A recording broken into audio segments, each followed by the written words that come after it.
Dante's Inferno, Canto 7, the fourth circle, the avaricious and the prodigal, Plutus, fortune in her will, the fifth circle, the irascible and the sullen, and Styx. Pape Satan, Alepe, thus Plutus with his clucking voice began, and that benignant sage who all things knew said to encourage me, let not thy fear harm thee, for any power that he may have shall not prevent thy going down this crag. Then he turned round unto that bloated lip and said, be silent, thou cursed wolf, consume within thyself within thy own rage. Not causeless is the journey to the abyss. Thus it will on high where Michael wrought vengeance upon the proud adultery. Even as the sails inflated by the wind involved together fall when snaps the mast, so fell the cruel monster to the earth. Thus we descended into the fourth chasm, gaining still further on the dulsome shore which all the woe of the universe insects. Justice of God, ah!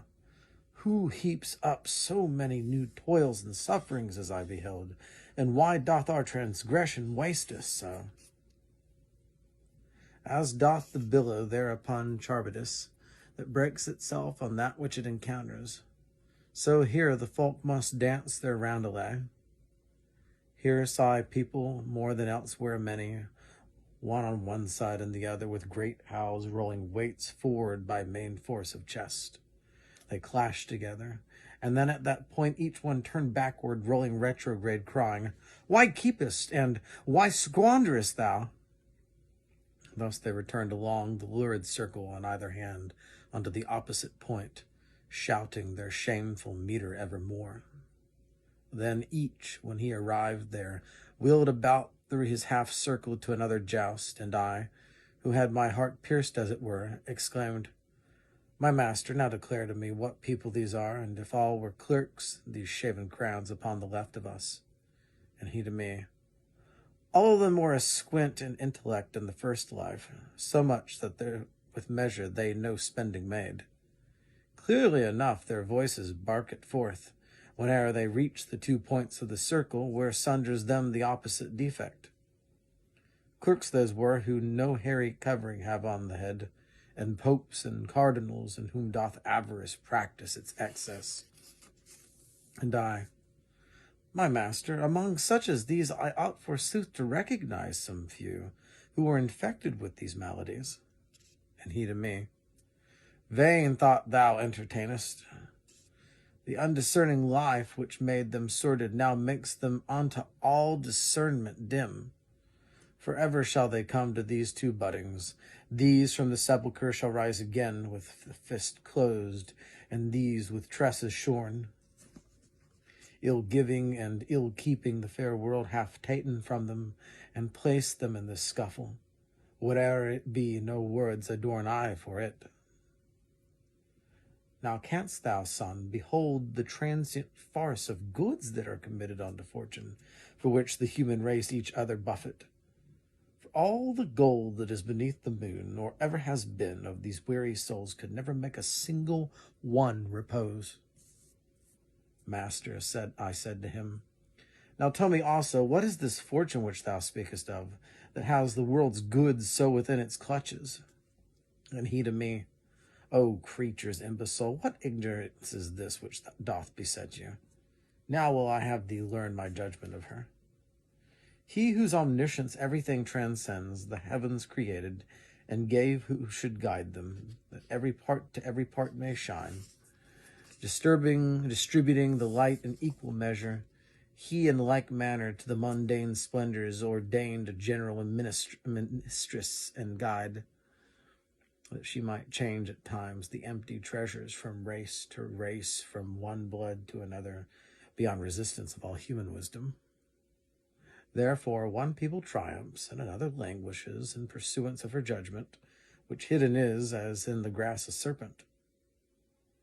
Your knowledge has no counterstand against her. She makes provisions, judges and pursues her governance, as theirs the other gods. Her permutations have not any truce. Necessity makes her precipitate, so often cometh who his turn obtains.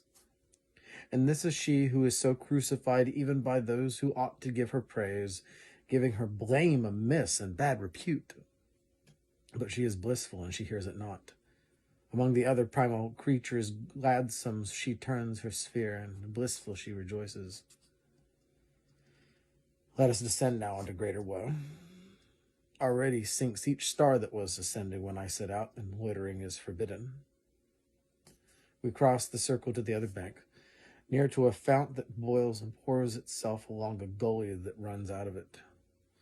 The water was more sober far than purse, and we, in company with the dusky waves, made entrance downward by a path uncouth. A marsh it makes, which has the name of Styx, this tristful brooklet, when it has descended down to the foot of the malign grey shores. And I, who stood intent upon beholding, saw people mud besprent in that lagoon, all of them naked and with angry look. They smote each other, not alone with hands, but with the head and with the breast and feet, tearing each other piecemeal with their teeth. Said the good master, Son, thou now beholdest the souls of those whom anger overcame, and likewise I would have thee know for certain beneath the water people are, who sigh and make this water bubble at the surface, as the eye tells thee wheresoever it turns. Fixed in the mire, they say, we sullen were in the sweet air, which by the sun is gladdened, bearing within ourselves the sluggish reek. Now we are sullen in the sable mire. This hymn do they keep gurgling in their throats, for with unbroken words they cannot say it. Thus we went circling round the filthy fen, a great arc twixt the dry bank and the swamp, with eyes turned unto those who gorge the mire. Unto the foot of a tower who we came at last.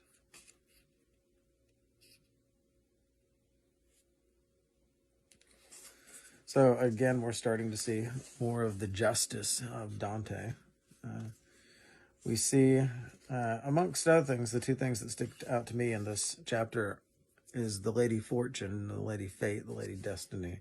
Several different names for her, but reminds me of the Rota Fortuna, the Wheel of Fortune in medieval belief. I have one hanging in my classroom, but it has fame and fortune at the top, and it has poverty and misfortune at the bottom, and on the sides of the wheel it has a man climbing up and a man climbing down, along with one on the top and one on the bottom.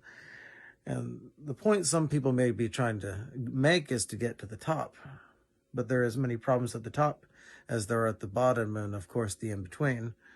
Of course, the person with poor fortune is worried about climbing out of that poverty and getting to the top. But the person at the top fears always losing what they gain. There's an agony all the way along the wheel.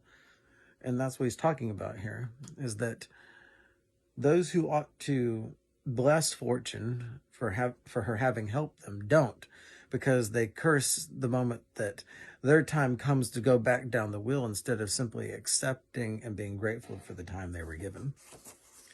I also find beautiful, or poetic at least, is in the river Styx, you see the wrathful tearing themselves and those around them apart. Just that anger gets you down in the muck.